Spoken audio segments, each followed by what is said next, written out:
Is there any clarity on the goalkeeper situation? I know you had Yeah. several keepers in here in training. Yeah, again, nothing's been finalized or able to be announced just yet. There's still some paperwork and details, but obviously, Rais will be our number one. Andre's pushing for that spot as well and doing a good job in training. And then we have a decision that we've made, and it's just kind of again agent stuff and finalizing the contract. So it's cleared up, kind of behind us, and just kind of can't announce it yet. Just pretty soon they announced. Yeah, it should be. Hopefully, you don't want to do it on a Friday, but we'll probably wait till Monday to make the final announcement. How are the draft picks playing in training? Yeah, good. Jensen Katic today was excellent. I think he scored 5 or 6 goals in the brief period that we were out there. Doing well.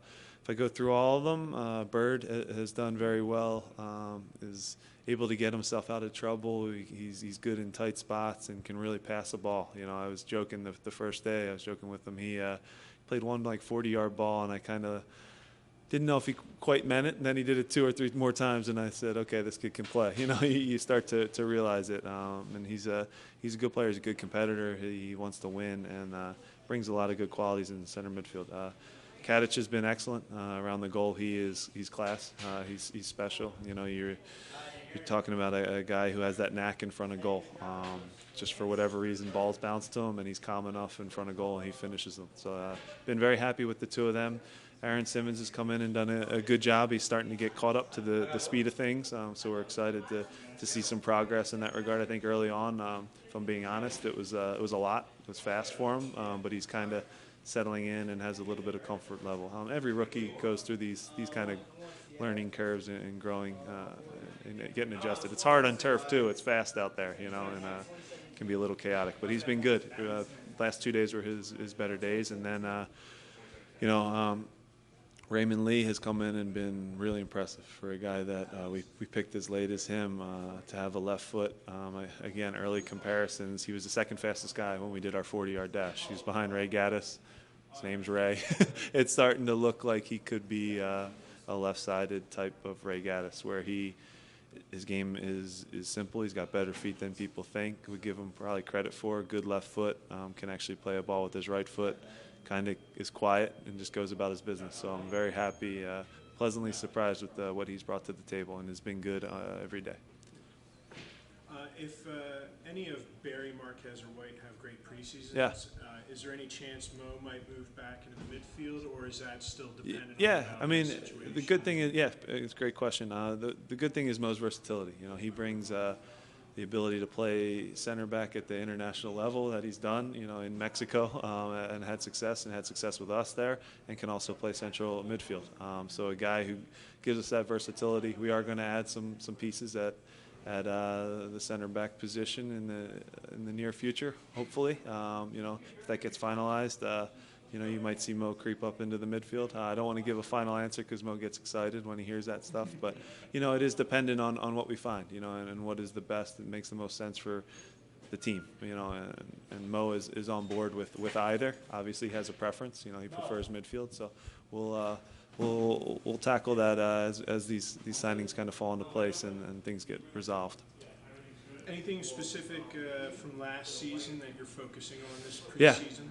Yeah, game situational stuff where it's now, if we're up a goal and there's 15 minutes left, how do we close out the game? How do we, you know, the roles will be clear, you know, playing into our forwards and moving the right way when we take a lead and need to close out a game. How do we play, conversely, how do we play when we're in a draw situation for the last 15 minutes, whether it's on the road or at home? You try to replicate all these different things for the guys so that when they come up in the game, it's clear and the ideas are clear, and you might not always execute them. You're going to give up late goals. It's going to happen, but at least the messaging is everybody's on the same page, all 11 guys, because it's inexcusable how we closed out games last year.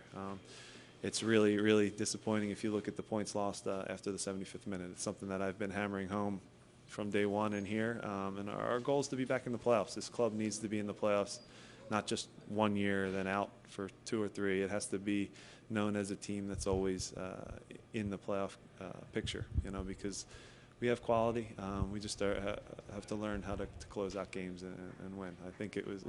I hate looking at the stats because it's painful. You know, you look at if the game stopped at the 75th minute, I think we have 16 wins last year, and that puts you in the upper echelon of teams. So frustrating, but at the same time, something we know we have to correct. Hopefully, guys got a lot of experience last year playing in some of those bigger pressure games down the stretch where we came up a little short. You know, and those are big lessons to learn. So everyone's a year older.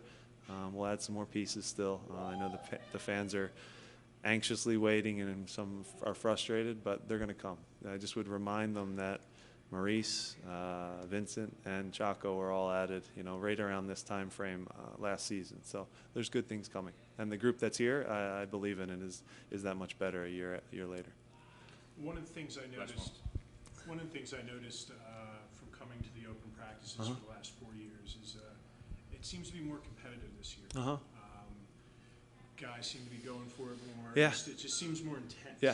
Yeah. I'm an intense guy. You know, I'm a nice guy off the field, but you know, if you talk to anybody that I played with, I wasn't nice on the field. You know, that goes down. I think the players look to me as a guy who played. I just finished up playing, so it's close to me. I have a competitive nature, and I think it trickles down to them. They want to win everything, and they want to win everything every day. That's kind of the mindset. And is the soccer always perfect? No, like today. They compete like hell, but the soccer plays, they'll come. You know, that part, at a starting point, you need to be competitive, and you have to come out every day and want to win. You know, the soccer will improve as the preseason goes, and that's kind of been the message to them. This week was really about the individual and getting yourself and your body ready to go. So when we hit Florida and you're on the grass and the weather's a little nicer, you can be kind of flying. So it's the only time of the year where I said be a little selfish and get yourself ready to go. And I think they've done that. But yeah, back to the competitive thing. That's kind of I think I'm a player's coach from that regard. I think I'm hard on them, but I'm fair. And that's kind of what I respected as a player. I had some great coaches in Bob Bradley and Dave Sarakin and Preki, who was hard on me as a player. So again, I respect that part of it. As long as you're honest and upfront with guys, I think they respect that. So that's kind of what we're going for. Cool. Thank you for your time. All right, guys. Thanks a lot, man.